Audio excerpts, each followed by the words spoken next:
গরমের সেরা সবজি পটল দিয়ে আজ বানাবো সম্পূর্ণ নিরামিষ একদম অনুষ্ঠান বাড়ির মতো দই পটলের রেসিপি, যেটা বানাতে সময় লাগবে খুবই কম আর খুবই কম উপকরণে এত সুস্বাদু একটা রেসিপি বানানো যাবে, যেটা গরম ভাতের সাথে তো খেতে ভালো লাগবেই, এছাড়াও রুটি, পরোটা, পোলাও, ফ্রাইড রাইসের সাথেও দুর্দান্ত লাগবে খেতে। নমস্কার, বেঙ্গলি পাকশালায় আরও একটা দারুণ সাথে নিরামিষ রেসিপিতে তোমাদের সকলকে স্বাগত। তো সবার প্রথমে দই পটল বানানোর জন্য এখানে আমি 600 গ্রাম পটল নিয়ে নিয়েছি।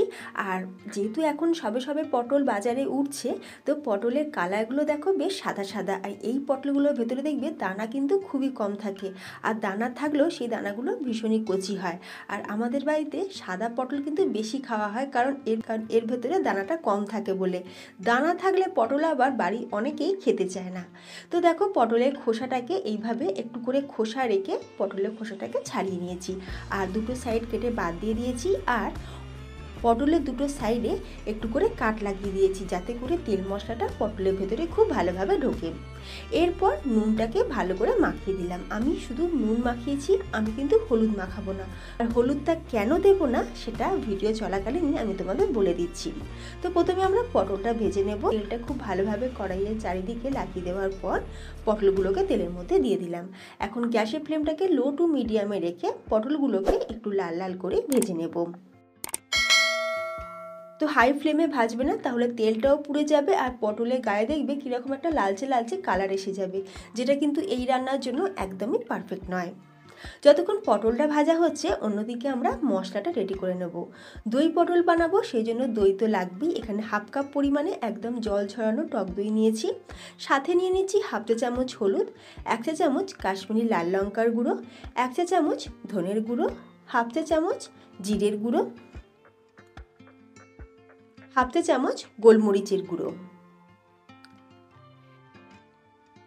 এবার অল্প সামান্য জল দিয়ে খুব সুন্দর করে দইটাকে আমরা ফেটিয়ে নেব। খুব সুন্দর করে কিন্তু দইটাকে ফেটিয়ে নিতে হবে, না হলে আবার দইয়ের মধ্যে দানা দানা থেকে যাবে। আচ্ছা, দইটা ফেটিয়ে নেওয়ার আগে এখানে আমি দিয়ে দিচ্ছি বড় চামচের 1 চামচ আদা আর কাঁচা লঙ্কা বাটা, 3-4 টুকরো আদা, আর ঝাল অনুযায়ী কাঁচা লঙ্কা, মানে আমি এখানে 6টা কাঁচা লঙ্কা দিয়েছি। আদা কাঁচা লঙ্কা বাটা দিয়ে খুব ভালো করে দইটাকে ফেটিয়ে নিয়েছি। এরপর দিয়ে দিচ্ছি অল্প সামান্য একটুখানি জায়ফল। জায়ফল যদি হাতের কাছে থাকে অবশ্যই দেবে, তাহলে টেস্ট কিন্তু খুব ভালো আসবে, একদম পুরো অনুষ্ঠান বাড়ির মতন টেস্ট আসবে। তো অল্প সামান্য জায়ফলটা আমি একটা গ্রেটার দিয়ে গ্রেট করে দিয়ে দিলাম, দিয়ে আরও একবার ভালো করে মিক্স করে নিলাম। মশলাটা আমাদের রেডি। অন্যদিকে এখানে রেখেছি কাজু। এখানে আমি কাজু বাদাম, মানে ওই 10টা মতন কাজু বাদাম জলেতে ভিজিয়ে রেখেছি। কাজু বাদামটা সুন্দর করে পেস্ট করে নেব। আমি কিন্তু পোস্ত, চারমগজ এসব কিছুই ব্যবহার করব না। আর এদিকে দেখো, পটলটাও বেশ আমাদের ভাজা ভাজা হয়ে গেছে। পটলটা নরম হয়েছে, কিন্তু পটলের কালারটা চেঞ্জ হয়নি। তোমরা দেখতেই পাচ্ছ পটল কিন্তু আমি হালকা ভেজেছি, অথচ পটলটা নরম হয়েছে। পটলগুলো ভাজা হয়ে গেছে, তুলে রেখে দিলাম। এবার কড়াইতে ওই তেলের মধ্যেই আমরা বাকি মশলাটা দিয়ে দেবো। দেখো ফ্রেন্ডস, আমি কিন্তু পটলের মধ্যে হলুদ দিয়ে ভাজিনি। যদি আমরা হলুদ দিয়ে পটলটা ভাজতাম, তাহলে এই তেলটা কালো হয়ে যেত, এই তেলেতে আমরা রান্নাই করতে পারতাম না। আচ্ছা, এরপর দেখো ওই তেলের মধ্যে আমরা দিয়ে দিচ্ছি কিছু গোটা গরম মশলা, যেমন ছোটো এলাচ, লবঙ্গ, দারচিনি, তেজপাতা, গোটা শুকনো লঙ্কা, জয়িত্রী, আর দিয়েছি অল্প সামান্য একটুখানি শাহজিরা। যদি হাতের কাছে শাহজিরা থাকে তাহলে অবশ্যই দেবে, না থাকলে নর্মাল জিরাও কিন্তু দিতে পারো। এরপর দিয়ে দেবো 1/4 টিস্পুন হিং পাউডার। হিং দিলে নিরামিষ রান্নার টেস্ট কিন্তু বেশ ভালো আসে। হিংটা আমাদের ডাইজেস্টেরও সুবিধা হয়, আর তাই তোমরা চেষ্টা করবে হিং ব্যবহার করার। গোটা মশলাগুলো ভাজা যখন সুন্দর একটা গন্ধ ছাড়তে শুরু করবে, তখন দিয়ে দেবো যে মশলাটা আমরা রেডি করে রেখেছিলাম, মানে সেই দইয়ের মিশ্রণটা। দইয়ের মিশ্রণটা দেওয়ার সময় গ্যাসের ফ্লেমটা একদম লোতে রাখতে হবে। হাই ফ্লেম বা মিডিয়াম ফ্লেমে যদি রাখো, তাহলে অনেক সময় কি হয়, দই যদি ফ্রেশ না থাকে তাহলে দইটা কেটেও যেতে পারে। তাই একদম লো ফ্লেম করে দিয়ে দইয়ের মিশ্রণটা দিয়ে একটু ভালো করে কষিয়ে নেবে।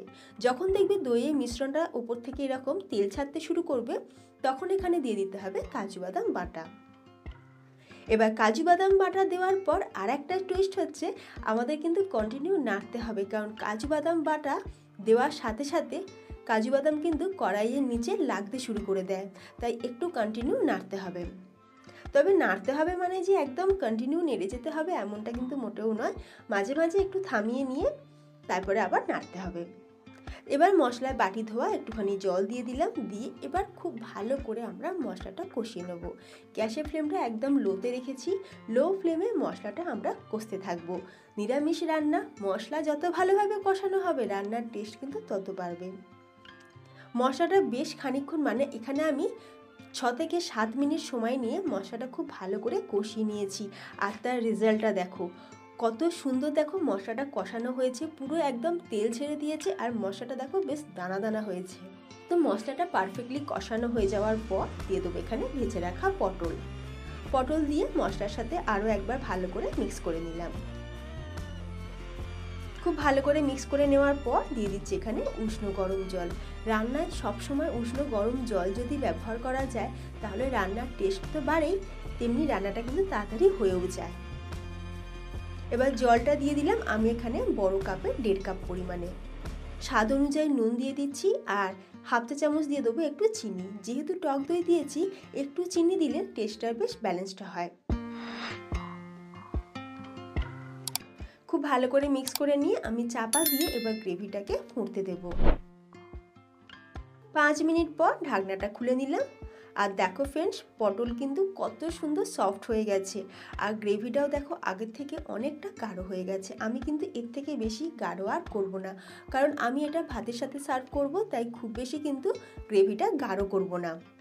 এরপর দিয়ে দেবো 1/4 টিস্পুন গরম মশলা গুঁড়ো, 1 চা চামচ দিয়ে দিচ্ছি দেশি ঘি আর দিয়ে দেবো কাসুরি মেথি সম্পূর্ণ অপশনাল, তোমরা চাইলে নাও দিতে পারো।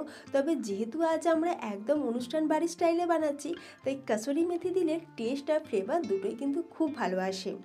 সব কিছু আমাদের দেওয়া হয়ে গেছে, ভালো করে মিক্স করে নিলাম আর দুটো চেরা কাঁচা লঙ্কা আমি এতে দিয়ে চাপা দিয়ে আমি এটাকে 2 মিনিটের জন্য রেখে দেবো। অবশ্যই কিন্তু গ্যাসের ফ্লেমটাকে অফ করে দিতে হবে। তো অনুষ্ঠান বাড়ির স্বাদে দই পটল আমাদের একদম রেডি। তো তোমরা দেখলে তো বন্ধুরা কত সহজ বানানো, ঘরে থাকা মাত্র কয়েকটা উপকরণ দিয়ে একদম অনুষ্ঠান বাড়ির মতন দই পটল তোমরাও কিন্তু সহজে বাড়িতে বানিয়ে নিতে পারো। সাধারণ রান্নাও কিন্তু হয়ে যাবে একদম অসাধারণ। এইভাবে দই পটল তোমরা বাড়িতে বানিয়ে দেখো আর আমাকে কমেন্ট করে জানাবে তোমাদের কেমন লাগলো। আজকের রেসিপি কেমন লাগলো অবশ্যই আমাকে কমেন্ট করে জানিও। রেসিপি ভালো লাগলে বরাবরের মতন ভিডিওতে একটা লাইক দিও আর তোমাদের বন্ধু বান্ধব আত্মীয় স্বজনের মধ্যে ভিডিওটাকে শেয়ার করে দিতে পারো, যাতে করে তারাও এত সুন্দরভাবে একদম অনুষ্ঠান বাড়ির স্টাইলে দই পটল বাড়িতে বানিয়ে নিতে পারে। তাহলে ফ্রেন্ডস আজ আসি, দেখা হবে নতুন কোনো রেসিপির সাথে।